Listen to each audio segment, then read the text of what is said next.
Евразиялық ұлттық университетін таңдаған түлектердің саны өте көп екен. Мен сол түлектердің қатарынан боламын. Мен Мұсағали Амина, Шымкент қаласынан осы университетті таңдау себебім Евразиялық ұлттық университетінде оқу менің бала кезден бергі арманым болатын. Және мен осында түскеніме өте қуаныштымын. Және ары қарай мен өзімнің білімімді дамыта беремін деген ойдамын. Магистратура, докторантураны бітіру деген өзім мақсат қойдым. Поступил в Гумилев университет.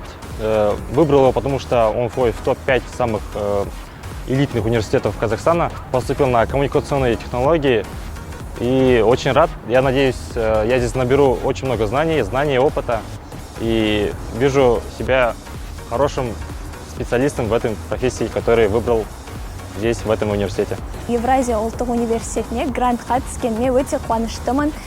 Университетті таңдаған себебім, университет еліміздің елордасы Нұр-Сұлтан қаласында орналасқан, және де бұл университеттен көптеген білімді де озат адамдар оқып бітіруде. Сол себепті де өзімді осы жерде сынап көргім келді.